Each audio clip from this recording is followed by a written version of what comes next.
Hi guys, let's see how we can solve this ladder problem on torque and rotational motion. So the question reads, ladder leans against a smooth wall. The ladder weighs 200 newtons and its center of gravity is 0.4 L from the base. This is the base. And L is of course the ladder's length. So find the friction force as well as the coefficient of static friction. So to start with, we shall we're going to consider torque. Remember, torque is simply force times our distance, and this distance must be, of course, perpendicular to whatever you have been given. So, first of all, we'll have to choose a center of rotation, or we can call it a fulcrum. So, a center of rotation that we can choose, let's choose this point that we have here. So if this is our center of rotation, now understand one thing about center of rotation. If you have chosen this as your center of rotation, it means that whatever force is acting on that point, the torque will be zero because the distance is zero because that is where the center of rotation is and that is where the forces are acting on. So the torque at this point is zero. So what we need to do is we need to find the torque at this point where we have the center of gravity, and we've been told that the center of gravity is 200. So let's just put our 200 newtons here. Then we also have this force at this point. Now, this force, we know that this is the normal force. Now, understand that normal force is always acting on an object, which is on a surface or against the surface. In this case, we have this part here, hence we have the normal force, and this part here of the normal force. Then friction force, at this point, we have it, but at this point, we don't have it simply because the wall is smooth. In other words, it's frictionless. Okay, so let's start by considering torque and the perpendicular distance. If you look at what we have here, remember we've chosen this point as our center of rotation. So if this point is our center of rotation, what is this distance in the horizontal? So we need this distance multiplied by this force. So we can say net torque, the summation of net torque is equals to zero, or net torque is equals to zero. So in this case, we're saying the torque at this point plus the torque at that point should be equals to zero, since this ladder is resting against the wall. So to start with, like we said, we have a force here. So at this point, we first also have to identify whether the direction is clockwise or anti-clockwise, and that is dependent on the center of rotation. So if this is our center of rotation, then this point here where we have the gravitational or the center of gravity of the ladder, we can see that at this point it will be rotating in the clockwise direction. Now, clockwise torque is negative, but at that point, we can see that because of the normal force, this will cause this ladder to be pulled in the other direction, which is the anti-clockwise. So anti-clockwise torque is positive. So this is what we're going to do. Starting with this force that we have here, we're going to say we need to find the force times this distance that we have here. So what is this distance here? Well, depending on which angle of interest you take, in this case, I'll just use this 40. If this is my triangle, my right angled triangle, and my angle of interest is 40, it means that this side is the opposite. Since this side is the opposite, then this will be, we're going to use sine. Remember, Sokatoa, sine, we use opposite, we use sine, adjacent, we use cos. So if I chose this angle 50, then I would have taken this to be my adjacent, then I'll use cos. So either way, you still get the same answer. So I've decided to use 40, meaning that this is the opposite. So if this is the opposite, then what we're going to have is this distance will simply be 0.4 L, the hypotenuse, sine the angle. So hypotenuse, sine. Now, what is the angle of interest? We're using 40. This is the distance that we have here from the center of gravity. Now, from the center of rotation, from the point of rotation. Then from there, now we can say that's the distance. We should multiply it by the force.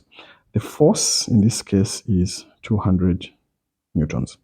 Now, since it's in the clockwise direction, we said negative torque is, clockwise torque is negative. Remember, torque is equals to force multiplied by distance. So we just say force times x, of which the distance must be perpendicular. So in this case, yeah, the distance must be perpendicular to the force. That's the reason why we're using this distance and this force, because they're perpendicular to each other. So now, if that's the case, we have the torque which is acting at this point. Now we need the torque that is acting at that point. Remember, this point is in the clockwise direction if you take this as your point of rotation. So we're going to say now, what is the distance? So the distance in this case now is, we're going to take the distance from this point to that point.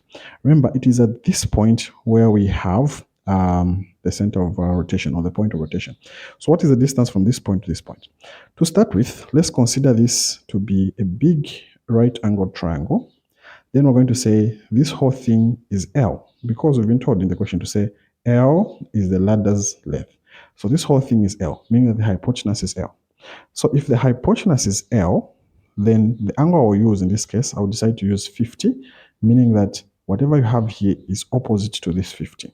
If you want, you can use 40 again, it's the same thing. So I'll use 50, meaning that the distance will simply be L sine 50. Now, what is the force? The force is N2, which is the normal force, the second normal force. All this is equal to 0 because we said net torque is equal to 0. I hope that makes sense. So the distance here is not L. L is this one here. So to find this distance using SOHCAHTOA, we're saying this is L sine 50, then multiplied by the force which is acting at that point, which is, of course, N2. So this whole expression is just helping us to find the value of N2. So this is what we're going to do. So this which has a negative, let's push to the other side so that we get L sine 50. Now all this is multiplying with N2. Now this whole thing will go to the other side. So let's just multiply 200 by 0.4. We get 80. So 0.4, 200 to get 8. So all this will go to the other side, remember? So we're going to get positive 80 L sine 40. Remember 0.4, 280, the L we have it there, sine 40 we have it there. So if that's the case, we can divide both sides by L, then we can clearly see that L will cancel out. So what do we remain with? We remain with the normal force 2 sine 50 is equals to 80 sine 40. So the normal force 2 is equals to 80 sine 40 divided by sine 50. So let's see what we get. So 80 sine 40 divided by sine 50. I'm getting 67. So the normal force 2 is simply 7 newtons. It's a force. Okay. So now that we have that, let's see how we can answer our question. Let's just do this. Okay.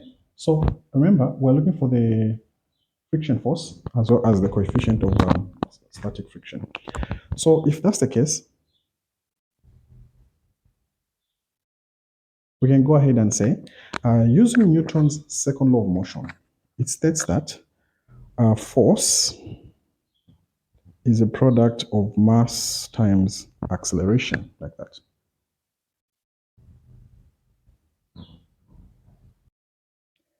So now let's start with the x-axis. So let's say we are summing the forces in the x-axis. So you can say summation of the forces in the x-axis is equals to ma. Now, how many forces do we have in the x-axis? In the x-axis, we have this force and this force. Remember, this one is in the y-axis. So let's consider the one going to the right to positive, or that other one negative. It doesn't matter which one you take. So you can just say the one pointing to the right is a positive, hence friction force positive. The one pointing to the left is a negative, normal force, like that. All this is equal to 0. Why? There's no acceleration. This thing is not moving. So if that's the case, then we can say friction force is equals to N2. But remember, we have found N2, meaning that friction force is equals to 67 newtons. So we found the friction force. How can we find the coefficient of static friction? Well, to do that, we first have to obtain N1. So how can we find N1? To find N1, we're going to use the same Newton second law, but in the y-axis. So Newton second law of motion states that force is a product of mass and acceleration, but we're in the y-axis and we're summing the forces. So we're taking up to be positive, meaning that the force going up, this one here, N1, just demarcate. So N1 positive, the force going down, which is this one here, is negative 200. So this is equals to 0. Again, there is no acceleration, hence it's equals to 0. Meaning that N1 is equals to 200 newtons. So normal force 1, 200, normal force 2, 67, and friction force is 67. The second question says, find the coefficient of static friction. Now, coefficient of static friction, we know first of all that friction force is equals to the coefficient of static friction multiplied by the normal force. Now the question is which normal force? We can't use this normal force because on this normal force there was friction. So of course I'm going to use this normal force here. So multiplied by N1 like that. So since we're finding coefficient of static friction, we can say mu sub s is equals to friction force divided by the normal force, meaning that this will give us friction force we have is 67, while the normal force is 200. So if we divide the two,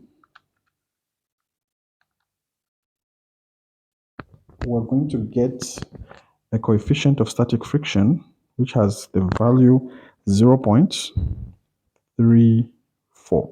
Now it's a coefficient, hence it has no units. So that's our answer, just like that. So thank you very much. This is how we solve this question on the ladder problem. In case you have a question, please feel free to drop it in the comments. Have a good day.